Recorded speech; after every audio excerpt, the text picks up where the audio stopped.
آدم علیہ السلام کے دونوں بیٹوں کی خبریں کہ جب ایک بیٹے نے اللہ تعالی کے راستے میں قربانی کی اللہ کی قربت حاصل کرنے کے لیے، اس کے حکم کو پورا کرنے کے لیے، فتقبل من احدہما، تو ایک کی قربانی اللہ نے قبول کر لی، دوسرے نے قربانی پیش کی تو اللہ تعالی نے اسے قبول نہیں کیا۔ وَلَمْ يُتَقَبَّلْ مِنَ الْآخَرِ، اس آیت کا شان نزول یہ ہے کہ آدم علیہ السلام کے دو بیٹے تھے، ایک کا نام حابیل تھا اور دوسرے کا نام قابیل تھا۔ چونکہ اس وقت ابھی نسل انسانی کی شروعات تھی، تو جو لڑکا اما حوا کے بطن اقدس سے دنیا میں آتا تو اس لڑکے کے ساتھ اللہ تعالی ایک لڑکی کو بھی پیدا فرماتے، دوسرا لڑکا دنیا میں آتا تو اس کے ساتھ دوسری لڑکی کو بھی پیدا فرماتے۔ جو لڑکا لڑکی اکٹھے دنیا میں آتے ان کا آپس میں نکاح جائز نہیں تھا، لیکن ایک لڑکا دوسرے جوڑے کی لڑکی کے ساتھ جو دنیا میں آئی اس کے ساتھ نکاح کر سکتا تھا۔ چنانچہ حابیل کی بہن کے ساتھ قابیل کے نکاح کی بات ہوئی اور قابیل کی بہن کے ساتھ حابیل کی نسبت طے ہوئی۔ بات سمجھ میں آ رہی ہے؟ تو دونوں کی بہنیں دنیا میں آئی تھی۔ حابیل کی بہن کو اللہ تعالی نے اتنا خوبصورت نہیں بنایا، لیکن قابیل کی بہن کو اللہ تعالی نے بہت حسن عطا کیا۔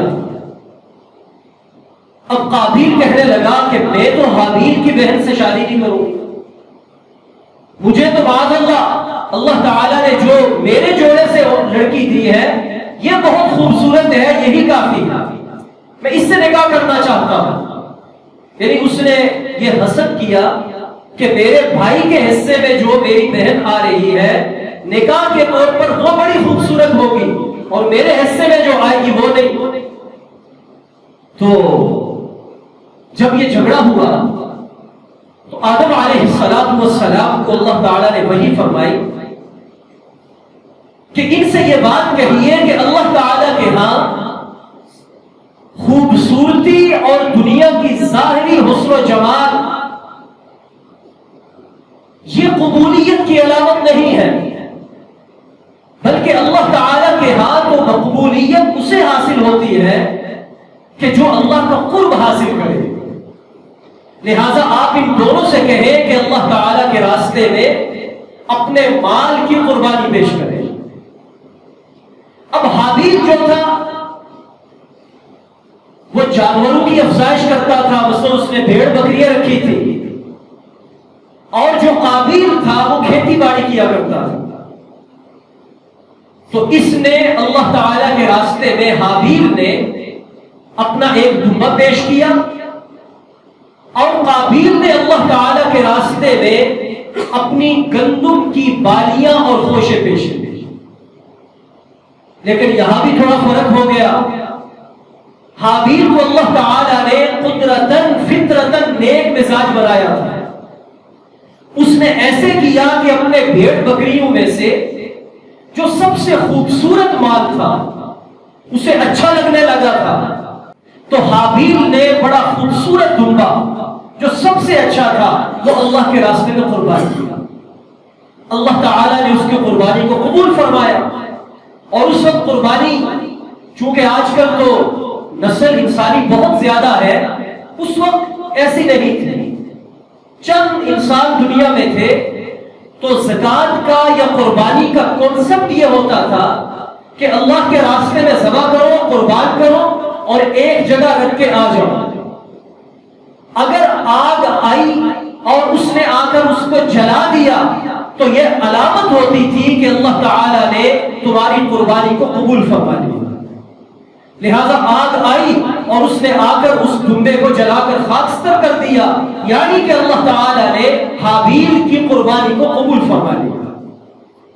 اب جب قابیل کی باری آئی تو فطرتاً وہ نیک مزاج نہیں تھا. پہلے اس نے حسد کیا بھائی کے ساتھ، تو اس نے ایسے کیا کہ اپنی گندم میں جو اچھے دانے تھے، اچھی بالیاں تھی، انہیں کھا گیا، انہیں جمع کر لیا، اور جو بالکل ردی مال تھا اسے اللہ تعالیٰ کے راستے میں بطور قربانی کے پیش کر دیا. آگ نہیں آئی، اس مال کو نہیں جلایا، یعنی کہ اللہ تعالیٰ نے اس کی قربانی کو قبول نہیں کیا. کہ ایک کی قربانی قبول، دوسرے کی قربانی قبول نہ ہونے کی وجہ کیا ہے؟ اللہ فرماتے ہیں کہ مجھے نہ تمہارے سونے چاندی کی، نہ مال و دولت کی، نہ روپے پیسے کی، نہ کرنسی کی، نہ موٹے تازے جانوروں کے قربانی کرنے کی ضرورت ہے، لیکن اللہ تعالیٰ تو میرے ساتھ یعنی اپنے ساتھ تمہاری محبت کو، تمہاری عقیدت کو، قربت کو، الفت کو جانچنا چاہتے ہیں، اور جس کے اندر تقوی اور پرہیزگاری یعنی اللہ کی محبت زیادہ ہوتی ہے، اللہ اسی کی چیز کو قبول فرماتے ہیں. قابیل نے حابیل کو قتل کر دیا، لمبا واقعہ ہے کیسے قتل کیا، کیونکہ دنیا میں تو اس وقت تک کسی نے کسی کو قتل نہیں کیا تھا، اب اس کو پتہ نہیں تھا کہ کیسے مار. تو ابلیس نے پھر آ کر اپنا حصہ ڈالا کہ ایک جانور کو پتھر پہ رکھا، اوپر سے پتھر مارا، اس کا سر کچلا، اسے طریقہ بتایا، اس طرح اس نے اپنے بھائی کا پھر قتل کیا. اللہ کے نبی صلی اللہ علیہ وسلم نے فرمایا کہ چونکہ اس قتل ناحق کی ابتدا قابیل نے دنیا میں جاری کی، قیامت تک جتنے بھی ناحق قتل ہوتے رہیں گے، اللہ تعالیٰ جیسے قاتل کو گناہ دے گا، اسی طرح اس گناہ کا حصہ قابیل کو بھی پہنچتا ہے. اور اس کے بعد یہ قربانی چلتی رہی، لیکن اس قربانی کو بہت زیادہ شہرت ملی، بہت زیادہ اس کی اہمیت بنی. وہ حضرت ابراہیم اور اسماعیل کے اس واقعے سے کہ جب اللہ تعالیٰ نے حضرت ابراہیم علیہ السلام جو 87 سال کی عمر کے بوڑھے، اولاد نہیں ہے، مایوس ہے اللہ تعالیٰ کی طرف سے اولاد سے، فطرتاً کے انسان اس عمر میں جا کے تو اولاد کے قابل نہیں رہتا، اس کی رحمت سے نہیں، انسانی فطرت کے طریقہ کار سے مایوس. تو اللہ تعالیٰ نے فرشتے بھیجے، خوشخبری سنائی. پھر اللہ تعالیٰ نے اس عمر کے اندر اسماعیل جیسا نیکوکار صالح فرزند عطا فرمایا. اور جب وہ 10-12 سال کا بچہ باپ کے ساتھ اٹکیلیاں کرنے لگا، آگے پیچھے جانے لگا، اللہ تعالیٰ نے عجیب حکم دے دیا کہ اس بچے کو میرے راستے میں اللہ کے نام پر قربان کر دو، ذبح کر دو. وَإِذِ ابْتَلَىٰ إِبْرَاهِيمَ رَبُّهُ بِكَلِمَاتٍ فَأَتَمَّهُنَّ. اللہ فرماتے ہیں کہ میں نے ابراہیم کو بہت آزمایا، بہت دفعہ آزمایا، اور ہر دفعہ ابراہیم علیہ السلام اس آزمائش کے اندر پورے ہوئے. کبھی موقع ہوا تو ان کی وہ ساری آزمائشیں آپ حضرات کے گوش گزار کروں گا. یہاں صرف اس آزمائش کی انتہا ہے کہ جس سے بڑی کوئی آزمائش نہیں. خواب کے اندر یہ دکھایا، ابراہیم علیہ السلام نے بیٹے کو باندھا اور اس کے گلے میں چھری چلائی. ادھر اللہ نے ابراہیم سے کہا کہ اذبح، اے ابراہیم ذبح کر. ادھر اللہ نے چھری سے کہا کہ لا تذبح، اے چھری ذبح نہیں کرنا. اللہ تعالیٰ نے ہمیں یہ بتایا کہ جب کسی چیز کے اندر کوئی بھی قدرت ہوتی ہے تو وہ اللہ کے امر اور اس کے حکم سے آیا کرتی ہے. اگر اللہ تعالیٰ کا امر ہو آگ جلاتی ہے، اگر اللہ کا امر اور اجازت نہ ہو وہی آگ ابراہیم کے لیے گل و گلزار بن جایا کرتی ہے. اگر اللہ کا حکم ہو چھری کا کام کاٹنا ہے، اگر اللہ تعالیٰ کی طرف سے اجازت نہ ملے تو وہ چھری نہیں کاٹتی. جو ایک نبی کے ہاتھ میں ہے، نبی کی گردن پہ چل رہی ہے، اور ابراہیم زور لگاتے ہیں، چھری نہیں کاٹ رہی. وجہ کیا تھی کہ اللہ تعالیٰ نے اس چھری کو کاٹنے کی تاثیر سے ختم کر دیا. اب اس کی جگہ اللہ تعالیٰ نے شکرانے کے طور پر جب اس آزمائش کو پورا ہوتے ہوئے دیکھا تو جنت سے دمبا بھیج دیے. اور ایک روایت میں آتا ہے کہ وہی دمبا تھا جو حابیل نے اللہ تعالیٰ کے راستے میں قربان کیا. اسے اللہ تعالیٰ نے زندگی دی، ابراہیم کی جگہ اسماعیل کی جگہ بھیجا اور اس دمبے کو ذبح کیا گیا، اور وہاں سے قیامت تک کے لیے آسمانی مذاہب کے ماننے والوں کو، ملت ابراہیمی پر چلنے والوں کو یہ حکم دیا گیا کہ جب بھی یہ دن عید الاضحیٰ کا آئے، اللہ تعالیٰ کے راستے میں اسی طرح گلے پر، جانور کے گلے پر چھری پھیر کر سنت ابراہیمی کو زندہ کرنا یہ تمہارے لیے ضروری اور لازم ہے۔ یہ قربانی کا پس منظر ہے۔ اب اللہ کے نبی علیہ السلام سے پوچھا گیا، یا رسول اللہ ما هذه الاضاحی، اے اللہ کے رسول صلی اللہ علیہ وسلم، آپ بھی ایک بار پڑھ لیں، یہ قربانیاں کیا ہیں؟ آپ نے فرمایا سنت ابیکم ابراہیم، تمہارے باپ ابراہیم کی سنت۔ باپ اس لیے کہا کہ اللہ کے نبی حضرت ابراہیم کے بیٹے اسماعیل کی نسل سے ہیں، تو اس لحاظ سے وہ ہمارے جد امجد۔ تو صحابہ نے عرض کیا کہ وما فیہا یا رسول اللہ، ہمارے لیے اس میں کیا ہے؟ اللہ کے نبی نے فرمایا بکل شعرۃ حسنہ، ہر بال کے بدلے اللہ تعالیٰ تمہیں ایک نیکی عطا فرمائیں گے۔ ایک صحابی نے عرض کی وبالصوف یا رسول اللہ، اگر کوئی اونٹ والا جانور ذبح کرے، اللہ کے نبی علیہ السلام نے فرمایا بکل شعرۃ من الصوف حسنہ، اے میرے صحابی اتنا مبارک، اتنا قربانی والا، اللہ کے قریب ہونے والا اتنا عظیم عمل ہے، تم جانور اونٹ والا ذبح کرو یا بالوں والا ذبح کرو، اللہ تعالی ہر اونٹ پر جتنے بال ہیں ان بالوں کے برابر تمہیں نیکی عطا فرمائے۔ تو اس کے اندر ہمارے لیے بڑی فضیلت ہے، لیکن یہ بات یاد رکھیں لن ینال اللہ لحومها ولا دماؤها ولکن ینالہ التقوی منکم۔ اللہ فرماتے ہیں اللہ تعالیٰ کو نہ تمہارے جانور کا گوشت چاہیے نہ اس کا خون چاہیے، لیکن اللہ تمہارے دلوں کو جانچنا چاہتا ہے، پرکھنا چاہتا ہے کہ انسان جو اپنے مال کی محبت میں قید اور گرفتار ہے، کیا اللہ کے حکم پر وہ اپنا خوبصورت ترین مال اللہ کے راستے میں قربانی کر کے پیش کرتا ہے یا نہیں، اور اس عزم کا ارادہ کرتا ہے کہ نہیں؟ اے اللہ، جس طرح ابراہیم نے تیرے اشارے پر اپنا لخت جگر اکلوتا فرزند اسماعیل ذبح کر دیا، اگر آج تیرا حکم آیا جس طرح ہم نے جانور ذبح کیا ہے، اگر تو کہے گا ہم اپنی اولادیں بھی قربان کرنے کے لیے تیار۔ قربانی کا یہ فلسفہ ہے، یہ ہماری عقل میں سمجھ آنے والا نہیں، لہذا عقل دانش پر اسے مت پرکھیے۔ وہ جی اتنا خون بہ جاتا ہے، اتنے جانور ذبح ہو جاتے ہیں، اتنا مال کا نقصان ہو جاتا ہے۔ اللہ کے نبی نے اس کا جواب ارشاد فرمایا سنت ابیکم ابراہیم، یہ تمہارے باپ ابراہیم کی سنت۔ کیسے جواب دیا؟ فرمایا کہ ابراہیم نے جو اپنے اکلوتے بیٹے اسماعیل کے گلے پر چھری چلائی، کیا یہ بات عقل میں آتی ہے؟ اگر عقل سے دیکھا جائے کیا یہ بات عقل میں آتی ہے؟ نہیں آتی۔ انہوں نے کیوں کیا؟ اس لیے کہ عقل نیچے رہ جاتی ہے، اللہ کا حکم اس سے اوپر ہوتا ہے۔ اللہ نے کہا کہ اے ابراہیم میرے راستے میں اسے ذبح کرو، انہوں نے عقل و دانش کے گھوڑے نہیں دوڑائے، اسے قربان کر دیا۔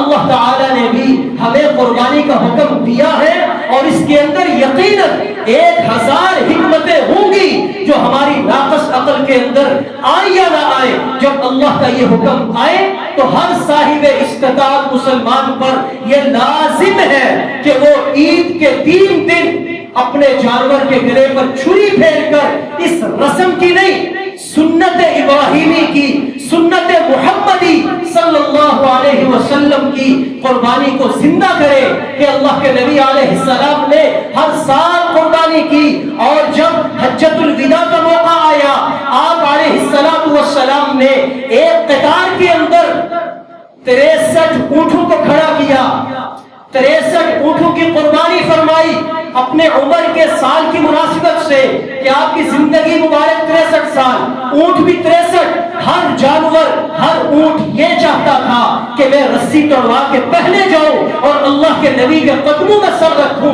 اور آپ میرے گرے پر چھری پھیریں۔ اللہ کے نبی نے اس عمل کی پسندیدگی کو بتلایا اور فرمایا کہ تم جانور کے گلے پر چھری پھیرتے ہو، خون کا قطرہ گرتا نہیں، اللہ تعالیٰ تمہارے تمام گناہوں کو معاف فرما دیتا۔ تو اس لیے میرے بھائی آخری بات عرض کرنے لگا جو میں نے شروع میں کہا تھا کہ صاحب استطاعت مسلمانوں کا، صاحب استطاعت کون ہے؟ سب سے پہلی بات جو عاقل ہو، پاگل پر قربانی نہیں، بالغ ہو، نابالغ بچہ جو ابھی 14 سال کا نہیں ہوا، اس کی ملکیت میں کروڑوں روپیہ موجود ہے، اس پر قربانی واجب نہیں ہے۔ آزاد ہو، غلام پر قربانی نہیں۔ اسلام ہر ایک کے ساتھ ضروری ہے، کافر کے اوپر نہیں ہے، صرف مسلمان ہونا چاہیے۔ اور چوتھی چیز جو تشریح طلب ہے وہ یہ ہے کہ صاحب نصاب ہو یا اس کے پاس ضرورت سے زائد سامان موجود ہو۔ صاحب نصاب کا مطلب کئی دفعہ بتا چکا ہوں کہ وہ شخص جس پر زکات فرض ہوتی ہے، کس پر فرض ہوتی ہے کہ جس کی ملکیت میں 52.5 تولہ چاندی یا اس کی قیمت کے برابر مال موجود ہے۔ آسان لفظوں میں کہوں تو جس کی جیب میں 80 سے 85 ہزار روپے موجود ہیں، ہماری پاکستانی کرنسی 85 ہزار روپے جس کے پاس ہے، اور وہ کسی کا مقروض بھی نہ ہو کہ دینے اس نے لوگوں کے لاکھوں ہیں اور جیب کے اندر مال رکھا ہوا دیتا نہیں، وہ پیسہ تو پھر دوسروں کا ہوا، مقروض بھی نہ ہو۔ اور دوسری بات، چاندی ہے تو 52.5 تولہ چاندی ہو، صرف سونا ہے اس کے پاس تو 7.5 تولے ہو، مال تجارت ہے تو 52.5 تولہ چاندی کے برابر ہو، اور اسی طرح روپیہ پیسہ ہے تو 52.5 تولہ چاندی کی قیمت یعنی 85,000 روپے تک اس کی جیب میں موجود ہو۔ قربانی کے دن آ گئے اور اس نے کسی کا قرض نہیں دینا، یہ مسافر نہیں ہے، یہ نابالغ نہیں ہے، یہ پاگل نہیں ہے، تو اس پر لازم اور ضروری ہے کہ یہ اللہ کے راستے میں قربانی ادا کرے۔ اور اس کے اندر ایک 5ویں چیز بھی کاؤنٹ کی جاتی ہے کہ ضرورت سے زائد سامان اگر گھر میں موجود ہے، اس کی قیمت لگوائی تو وہ بھی 52.5 تولہ چاندی کے برابر بن گیا، تو ایسے شخص پر بھی قربانی واجب ہوگی۔ ضرورت سے زائد سامان کون سا ہوتا ہے کہ پورا سال گزر گیا، ایک مہینہ شروع ہوا یکم سے اور 12واں مہینہ آ گیا، پھر یکم مہینہ آ گیا، پورا سال گزر گیا اور وہ مال آپ نے کھولا ہی نہیں، آپ کے استعمال میں نہیں آیا، آپ نے اسی طرح بند رکھا ہوا ہے، تو شریعت اس کو ضرورت سے زائد سامان کہتی ہے۔ اگر یہ آپ کی ملکیت میں ہے تو اس کو سال میں ایک دفعہ ہوا لگوا دیا کرے، اس کو استعمال کر لیا کرے تاکہ وہ ضرورت سے زائد نہ بنے اور آپ پکڑ میں نہ آ جائے۔ اگر پورا سال نہیں کھولا، استعمال نہیں کیا، ضرورت نہیں تھی، وہ آپ کے کس کام کا، اس کو بیچے اور بیچ کر اللہ تعالیٰ کے راستے میں قربانی کرنا اس کے لیے لازم اور ضروری ہے۔ بہرکیف جو صاحب نصاب ہو، آپ سمجھ گئے ہوں گے، اس پر یہ قربانی ادا کرنی لازمی اور ضروری ہے۔ لہٰذا ابھی قربانی کے اندر 2-3 ہفتے باقی ہیں، میں نے یہ پہلے آج اس لیے بات عرض کر دی کہ ہمیں شریعت کا مسئلہ سمجھ میں آ جائے۔ لہٰذا بخل نہ کریں، کنجوسی کا مظاہرہ نہ کریں، مال اپنا جتنا آپ بچا کے رکھیں گے آپ کے کام وہی آئے گا جو اللہ کے نبی صلی اللہ علیہ وسلم نے حدیث مبارکہ میں فرما دیا، اور قرآن نے بھی کہا کہ الہاکم التکاثر حتی زرتم المقابر۔ بنی آدم کہتا ہے کہ میرا مال میرا مال میرا مال، یہاں تک کہ قبر میں جا پہنچتا ہے۔ اللہ کے نبی نے اس کی تفسیر میں فرمایا کہ انسان کہتا ہے میرا مال، حتیٰ کہ اسے مال کی ایک وادی بھر کر دے دی جائے، پیٹ نہیں بھرے گا، وہ کہے گا اس جیسی ایک اور مل جائے، دوسری بھی دے دی جائے، پیٹ نہیں بھرے گا، وہ کہے گا تیسری ایک اور مل جائے۔ آخر میں خلاصہ اللہ کے نبی نے کیا فرمایا کہ آدمی کا مال تو بس وہی ہے، کون سا ہے؟ جو اس نے کھا لیا، پی لیا یا پہن کر بوسیدہ کر لیا اور قبر میں چلا گیا۔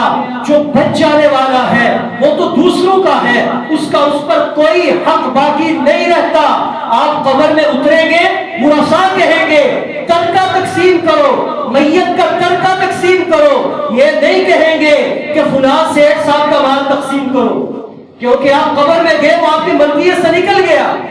اس لیے دنیا کے اندر جو آپ نے جسم پہ لگا لیا، اللہ کے راستے میں دے دیا، وہی آپ کا مال ہے، اور جو آج دیں گے یہ کل قیامت کے دن اللہ کے ہاں ذخیرہ بن کر 700 گنا منافع کے ساتھ آپ کو واپس لوٹایا جائے گا۔ اس لیے قربانی کرنے کے اندر بخل نہ کریں، اور پھر یہ اللہ کی عظیم عبادت، اتنی بڑی عبادت کہ ابراہیم کی سنت، ہمارے پیارے نبی کی سنت، خون کا قطرہ زمین پر گرتا نہیں، گناہ معاف، اور پھر اللہ تعالیٰ نے اللہ کے نبی صلی اللہ علیہ وسلم کے صدقے ہم پر یہ کرم، یہ احسان اور رحمت فرمائی۔ یہ بھی تو کہہ سکتے تھے کہ جانور ذبح کرو، پھینک آؤ، آگ آئے گی، جلائے گی، پتہ لگ جائے گا، حلال مال تھا، قربانی ہو گئی، نہیں کھائے گی، پتہ لگ جائے گا یہ سود کا مال تھا، یہ حرام کا مال تھا، یہ چوری کا مال تھا، ناحق لوٹا گیا مال تھا۔ لیکن اللہ تعالیٰ نے پیارے نبی کے صدقے ہم پر ستاری کا معاملہ کیا، پردہ ڈالا، اور فرمایا حلال مال سے قربانی کرو، اور قربانی کرنے کے بعد اس پورے کے پورے جانور کو کاٹ کے گھر میں لے آؤ، سارا خود کھا جاؤ، اللہ تعالیٰ کی طرف سے تم سے کوئی پوچھ نہیں۔ کتنا بڑا اس کا کرم ہے۔ سنت طریقہ یہ ہے کہ 3 حصے کیے جائیں جیسے آپ کرتے ہیں ماشاءاللہ، ایک حصہ گھر میں رکھیں، ایک محلے کے غریبوں کو بانٹیں، اور تیسرا حصہ رشتہ داروں کے اندر بانٹ دیں۔ لیکن اگر سارا جانور آپ گھر میں لے آتے ہیں تو ایک بخل تو ہے، لیکن اللہ کی طرف سے اس پر پکڑ نہیں ہے۔ تو اللہ تعالیٰ صرف ہمارا تقوی دیکھتے ہیں، تو بڑے اہتمام کے ساتھ، بڑی اچھی تلاش کے ساتھ بڑا خوبصورت جانور وہ اللہ کے راستے میں قربانی کرنے کی نیت کریں، اس کا اہتمام کریں۔ اللہ رب العزت ہمیں حج کے ساتھ جڑی ہوئی جو یہ عظیم عبادت ہے، عید قربان کی مناسبت سے قربانی، اللہ تعالی ہم میں سے ہر صاحب استطاعت کو ادا کرنے کی توفیق عطا فرمائے۔ اگر کوئی غریب آدمی جس پر یہ صاحب نصاب نہیں، قربانی واجب نہیں، اگر وہ قربانی کرے گا، یہ کوئی چھوٹا جانور وہ لے لیتا ہے، پورا سال پالتا ہے اور اللہ کے راستے میں قربانی کی نیت کرتا ہے، تو اسے دوہرا اجر ہے کہ اس پر واجب نہیں تھی، پھر اس نے اللہ کے راستے میں قربانی کی، تو اس کے اجر کے تو کیا کہنے۔ اللہ تعالی ہم سب کو یہ جذبہ عطا فرمائے۔ وما علینا الا البلاغ المبین۔